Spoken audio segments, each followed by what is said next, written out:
Shalom saudara yang dikasihi Tuhan, kita bersyukur sore ini kita bisa berjumpa kembali dalam persekutuan tengah minggu kita.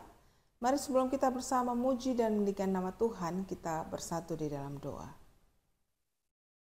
Bapa dalam surga, kami bersyukur Tuhan karena di sore hari ini, setelah menjalankan semua kegiatan, pekerjaan, dan kesibukan kami dapat duduk diam di hadapan Tuhan, dan kami bersama-sama akan merenungkan firman Tuhan. Kiranya Engkau sendiri yang hadir di tengah-tengah kami. Engkau sendiri yang memberikan kami hati yang tertuju kepada Tuhan. Dimanapun kami berada, kami percaya Engkau ada bersama kami. Dalam nama Tuhan Yesus kami berdoa. Amin.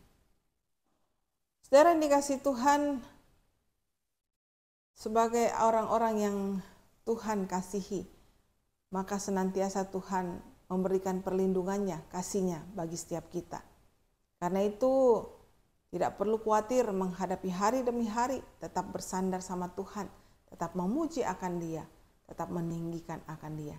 Mari kita naikkan pujian ini bersama-sama.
Saudara, kita akan bersama-sama merenungkan firman Tuhan. Sekali lagi kita tundukkan kepala dan kita bersatu dalam doa. Ya Tuhan, tiba saatnya kami untuk merenungkan kebenaran firman-Mu. Karena itu Allah Roh Kudus kuasai hati dan pikiran kami. Jauhkan kami dari segala hal yang berusaha merebut firman Tuhan ini dalam kehidupan kami. Biarlah firman-Mu ini bukan hanya kami pahami dan kami mengerti, tetapi terlebih itu menjadi suatu hal yang bisa kami lakukan setiap hari, setiap saat dalam kehidupan kami. Di dalam nama Tuhan Yesus kami berdoa. Amin. Saudara dikasihi Tuhan, tema kita pada pagi hari ini adalah lebih dari pemenang. Saudara, kita akan membuka bagian firman Tuhan yang akan kita renungkan bersama dari Roma pasal yang ke-8 ayat yang ke-31 sampai dengan ayat yang ke-39. Roma 8 ayat 31 sampai dengan 39. Sebab itu, apakah yang akan kita katakan tentang semuanya itu?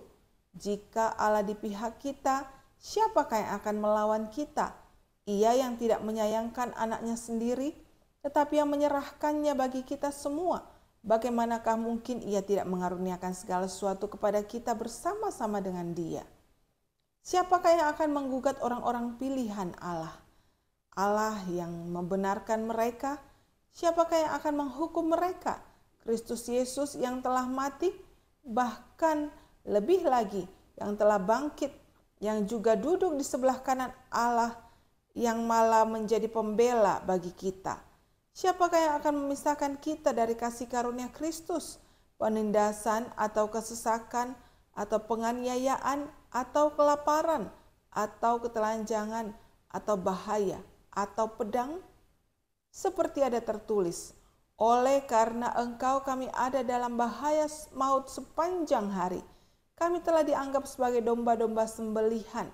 Tetapi dalam semuanya itu, kita lebih daripada orang-orang yang menang oleh Dia yang telah mengasihi kita. Ayat 38. Sebab aku yakin bahwa baik maut maupun hidup, baik malaikat-malaikat maupun pemerintah-pemerintah, baik yang ada sekarang maupun yang akan datang, atau kuasa-kuasa, baik yang di atas maupun yang di bawah, ataupun sesuatu makhluk lain, tidak akan dapat memisahkan kita dari kasih Allah yang ada di dalam Kristus Yesus, Tuhan kita. Demikianlah pembacaan firman Tuhan kita. Yang berbahagia adalah setiap kita yang membaca, merenungkan, terlebih lagi melakukan dalam kehidupan kita hari lepas hari. Saudara yang dikasihi Tuhan, lebih daripada orang-orang yang menang oleh Kristus Yesus yang sudah memberikan kemenangan kepada kita. Mungkin ilustrasi ini tepat untuk menggambarkan seperti apa sih orang-orang yang dikatakan lebih daripada pemenang itu, saudara. Saudara yang sering nonton tinju atau mungkin gemar nonton olahraga tinju sangat mengerti sekali bagaimana perjuangan seorang petinju itu di ring arena pertandingan dia. Nah, saudara yang dikasihi Tuhan, seorang petinju yang dilatih untuk bertarung akan mati-matian bertanding, saudara, bertarung di ring tempat dia bertanding itu. Dia akan mengalami luka-luka dan lebam-lebam seperti itu, babak belur, dan berbagai macam hal-hal yang mungkin mengenai wajah, tubuhnya, dan lain sebagainya. Tetapi saudara, yang menjadi sukacita adalah ketika seorang petinju itu di tengah-tengah babak belurnya, di tengah-tengah luka-luka yang dialaminya, kemudian dia bangkit dan dia menang dalam pertandingannya. Kemudian di sana semua orang yang menonton, menyaksikan baik di arena itu maupun di rumah bersorak-sorak untuk jagoan mereka, saudara. Diberikanlah piala dan juga sabuk kemenangan untuk pemenangnya. Nah, saudara yang dikasihi Tuhan, yang luar biasa adalah ketika petinju ini pulang ke rumahnya dan dia dapati istri dan anaknya yang selalu mendukung dia yang selalu mendoakan kemenangan dia, lalu pialanya dan sabuknya itu diberikan kepada istri dan anaknya. Saudara, istri dan anak dari petinju ini tidak pernah terjun di dalam arena pertinjuan itu. Tidak mengalami kesakitan, luka-luka, dan lain sebagainya. Tetapi mereka turut merasakan kemenangan yang diperoleh oleh ayahnya atau juga suaminya. Mereka ikut bersuka cita, mereka ikut merasakan vibes daripada kemenangan dari seorang pemenang itu. Nah, kira-kira seperti itu yang mau digambarkan oleh Paulus, bagaimana kondisi kita sebagai orang-orang yang dikatakan lebih daripada pemenang. Nah, saudara dikasih Tuhan, seperti itu kira-kira kondisi daripada orang-orang yang Paulus tuliskan sini, orang-orang yang lebih daripada orang-orang yang menang. Yaitu bahwa saudara dan saya ketika percaya kepada Tuhan, kita bukan sendirian berada di dalam arena pertandingan itu. Bahkan bukan kita yang memenangkan pertandingan. Pertandingan apa, saudara? Pertandingan untuk melawan dosa atau untuk melawan maut itu, saudara. Tetapi Kristus sendiri yang telah turun ke dalam dunia ini, dia yang berjuang di sana di atas kayu salib, dan dia menang atas maut itu, karena saudara dan saya pasti tidak akan pernah menang untuk berhadapan dengan maut, dengan dosa, kalau tidak ada Kristus yang mengawali kita, yang memberikan kita kemenangan. Kristus yang sudah menang atas dosa, atas maut di atas kayu salib itu, lalu dia bangkit dan dia memberikan kuasa kebangkitan itu kepada saudara dan saya.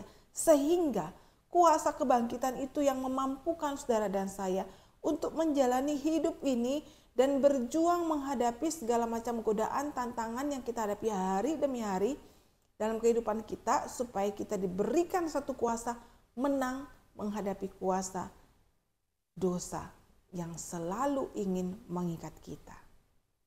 Saudara yang dikasih Tuhan, kemenangan yang Tuhan Yesus berikan kepada kita itu adalah kemenangan yang memulihkan kehidupan kita, kehidupan pribadi kita, kehidupan kita dalam keluarga, kehidupan kita di dalam masyarakat, dan kehidupan kita dimanapun kita berada.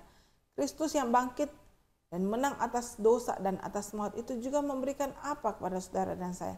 Memberikan pengharapan dalam hidup kita, memberikan suatu kuasa untuk bisa menang, memberikan suatu dorongan, semangat untuk kita bisa berjuang dalam kehidupan kita ini. Saudara, Kristus ada di sorga bukan berarti membiarkan kita sendirian berjuang, saudara. Dia ada bersama saudara dan saya. Sehingga dalam titik terendah hidup kita pun kita ingat, bukan saya yang berjuang sendiri, bukan saya yang menang, tetapi Kristus yang memberikan kemenangan itu kepada saya, sehingga saya hidup sebagai orang-orang yang lebih daripada pemenang. Nah, saudara yang dikasih Tuhan, seperti apa sih orang-orang yang hidupnya itu lebih dari pemenang? Kalau misalnya saya gambarkan itu adalah kue martabak, saudara. Martabak itu kalau kita pergi ke warung martabak itu ada price listnya. Martabak biasa tidak pakai telur harganya 10.000. Martabak yang istimewa pakai telur.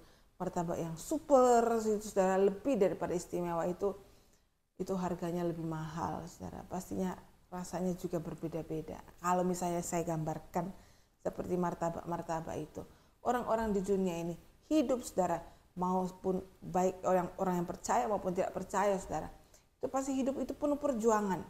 Itu mereka ada di area zona yang biasa ini.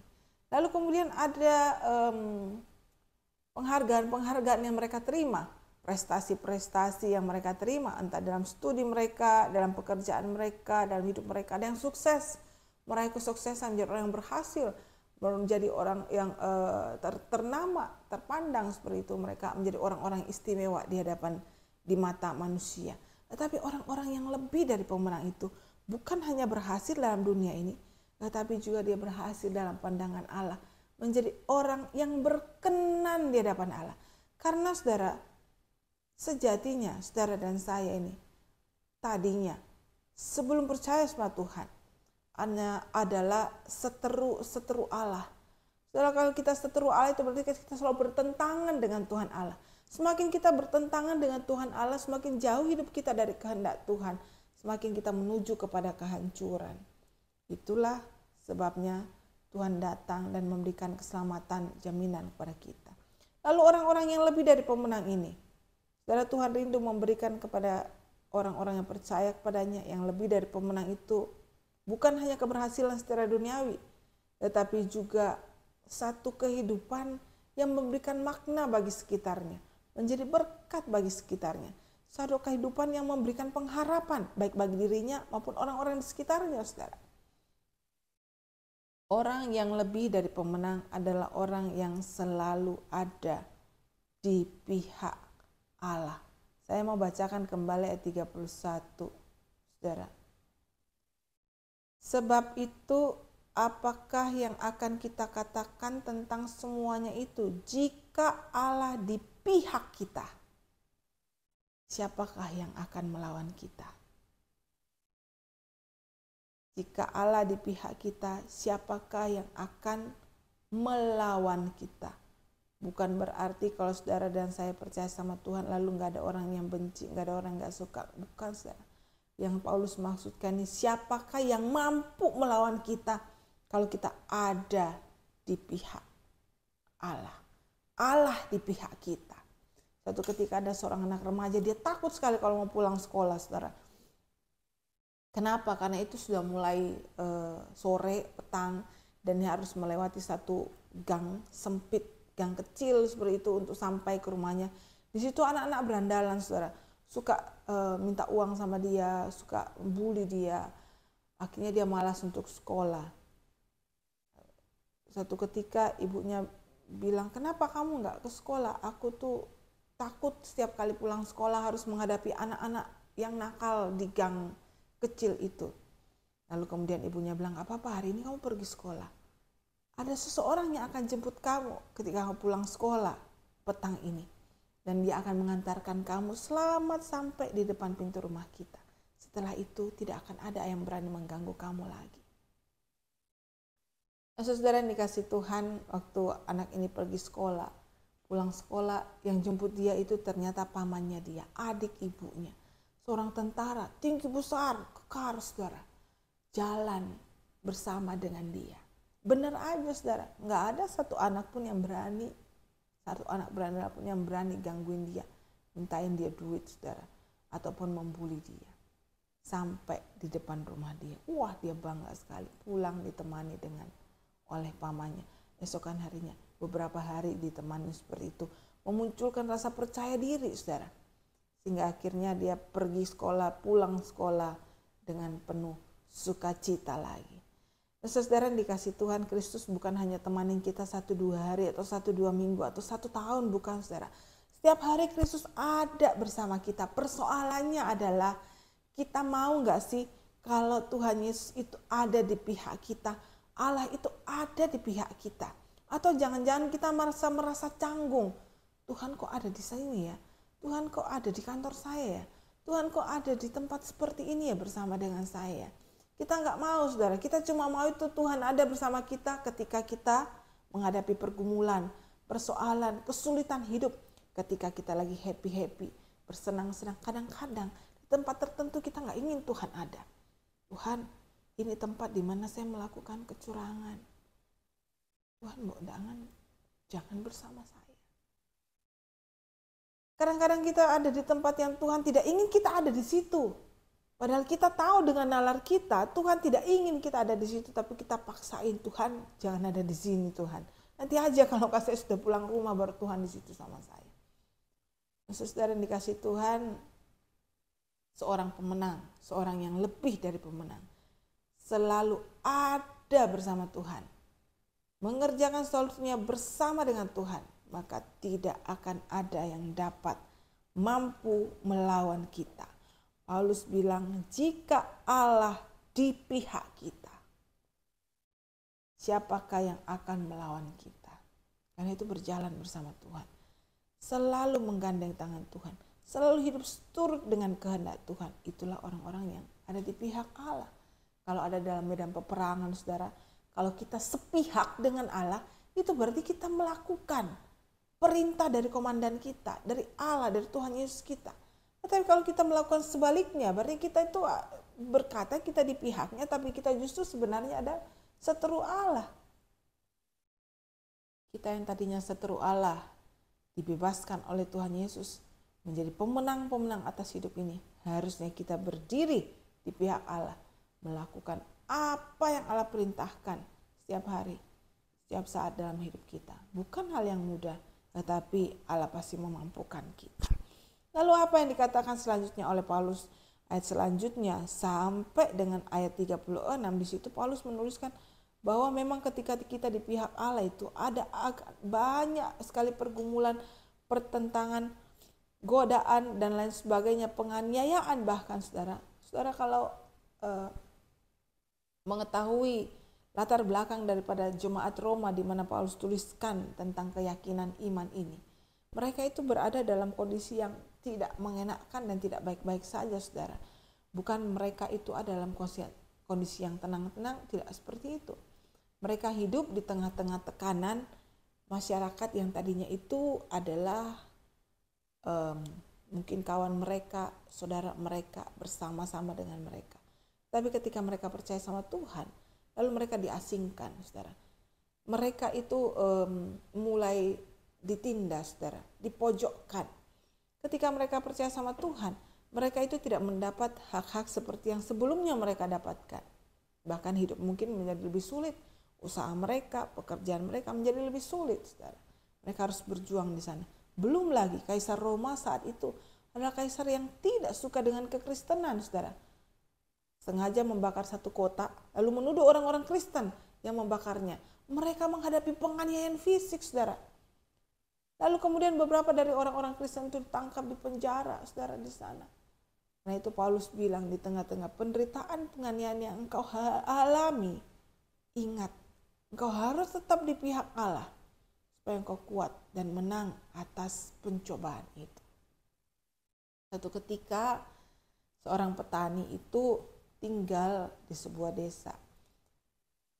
Dia itu punya ladang di mana dia harus melewati sebuah bukit yang tidak terlalu besar, tapi itu mengganggu perjalanan dia. Dia harus berjalan agak muter supaya sampai ke ladangnya.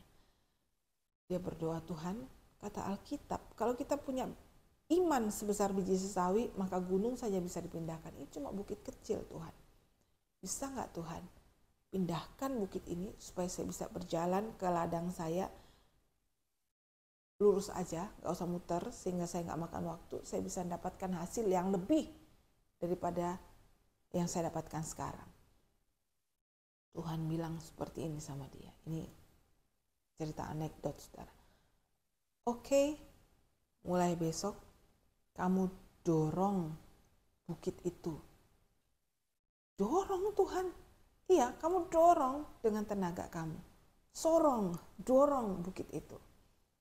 Sebelum kamu berangkat ke ladangmu. Dorong dia selama setengah jam atau 1 jam, semampu kamu. Jadi mulai besokan harinya, tiap hari dia dorong saudara bukit yang ada di depan rumah dia, itu yang mengganggu dia. Dorong. 1 bulan berjalan, bukit itu enggak geser, satu mili pun enggak bergeser. 2 bulan, 3 bulan dia kembali sama Tuhan, protes sama Tuhan. Tuhan, saya sudah dorong bukit itu 3 bulan, tapi bukit itu enggak bergeser, 1 mili pun enggak bergeser. Benar enggak sih yang Tuhan beritakan, iman sebesar biji sawi itu bisa memindahkan gunung? Atau itu cuma bahasa klise aja? Lalu Tuhan bilang begini, coba kamu perhatikan badan kamu sekarang. Kamu punya otot lebih besar daripada sebelumnya. Kamu punya kaki yang lebih kuat daripada sebelumnya karena tiap hari kamu sorong gunung itu. Sekarang kamu berjalan pergi ke ladangmu, waktunya lebih singkat daripada sebelumnya kamu berjalan. Karena kamu punya tubuh yang lebih kuat, lebih terlatih menghadapi tantangan itu. Sekarang berangkat pergi kerja di ladang dan kamu akan dapatkan hasil yang lebih daripada yang sebelumnya kamu dapatkan. Karena kamu sudah punya tenaga yang lebih kuat, lebih terlatih. Saudara dikasih Tuhan, kisah sederhana ini mau ajarkan sama kita. Kadang-kadang Tuhan gak pindahkan bukit persoalan itu. Tetap ada depan kita. Tapi Tuhan mau latih kita. Supaya kita itu lebih strong, lebih kuat, lebih tangguh menghadapi tantangan, cobaan, persoalan yang ada depan kita, saudara.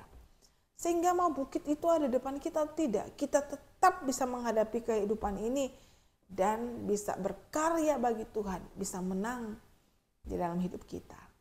Dan itu saudara tetap ada di pihak Allah.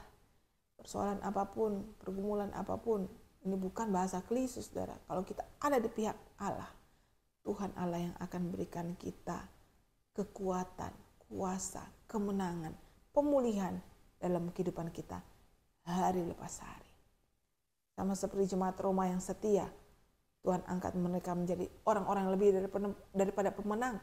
Maka sekarang ini Tuhan juga mengangkat saudara dan saya menjadi orang-orang yang lebih daripada orang-orang menang.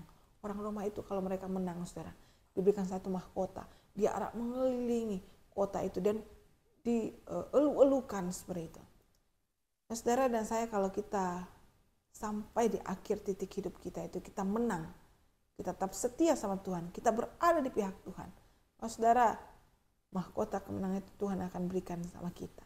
Kita bukan hanya diarak melalui kota saudara, tapi seluruh surga itu akan bertempik sorak menyambut kehadiran saudara dan saya dalam kerajaannya. Mari kita berdoa. Bapa dalam surga, kami bersyukur Tuhan karena pada hari ini kami diingatkan kembali dengan satu ayat yang indah ya Tuhan. Bapa dalam surga, kami bersyukur untuk persekutuan tengah minggu kami pada hari ini. Kami bersyukur untuk firman Tuhan yang mengingatkan kami bahwa status kami bukan orang-orang yang ditinggalkan Tuhan begitu saja untuk berjuang di tengah-tengah dunia, tapi Tuhan sudah memberikan satu kemenangan yang solid bagi setiap kami yang percaya sama Tuhan. Kami hanya harus berada di pihak Tuhan, maka tidak ada satupun di tengah-tengah dunia ini yang bisa untuk menjatuhkan kami. Dan kami percayakan kehidupan kami, keluarga kami ya Tuhan. Engkau melihat akan saudara kami jemaat Tuhan, segala sesuatu dalam kehidupan mereka, persoalan, pergumulan dalam hidup mereka. Kiranya Tuhan sendiri yang turun tangan, supaya mereka menjadi orang-orang yang terus berharap, berpegang pada Tuhan, jadi pemenang dalam kehidupan mereka. Berkati mereka yang sakit Tuhan, Kau jamah, Kau pulihkan. Yang ada dalam persoalan tidak mampu mereka ceritakan, Tuhan membukakan jalan keluar terbaik bagi mereka. Kami juga berdoa ya Tuhan, menyerahkan untuk bangsa dan negara kami ini. Kiranya Tuhan berkati pemimpin yang sudah terpilih, berikan hikmat hati yang takut Tuhan, supaya mereka bisa menjalankan tugas tanggung jawab dengan baik, sehingga ada kesejahteraan bagi bangsa dan negara ini Tuhan. Kami juga menyerahkan untuk gereja kami. Kiranya Engkau memberkati gereja ini supaya menjadi saksi Tuhan tengah-tengah kota ini, membawa lebih banyak lagi jiwa-jiwa baru datang kepada Tuhan. Ini doa kami Tuhan, di dalam nama Tuhan Yesus kami berdoa dan memohon. Amin.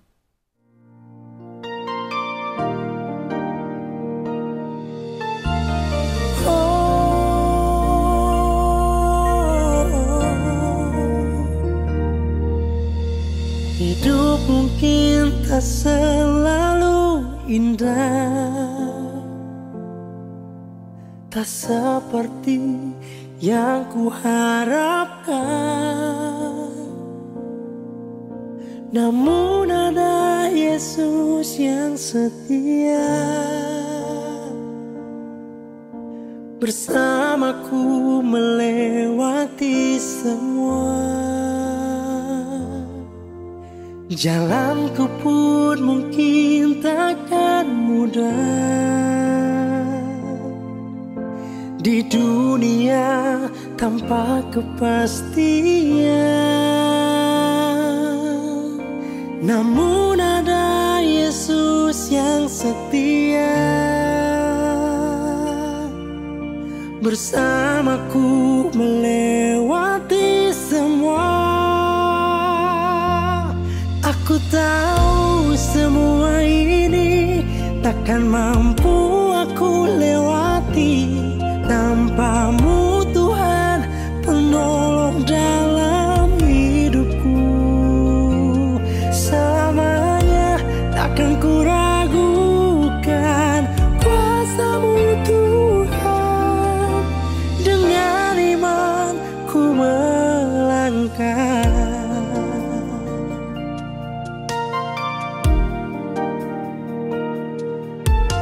Jalanku pun mungkin takkan mudah di dunia tanpa kepastian,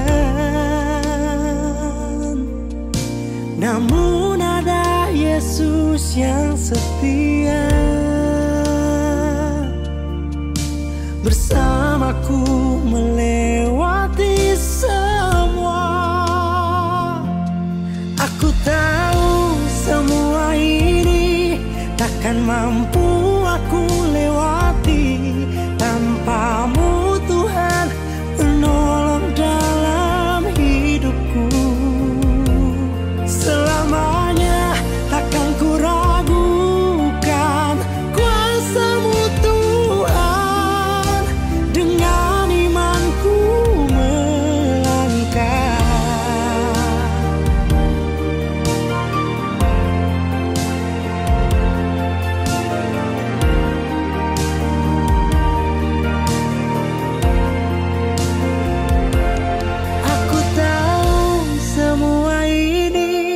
Takkan mampu aku lewati tanpamu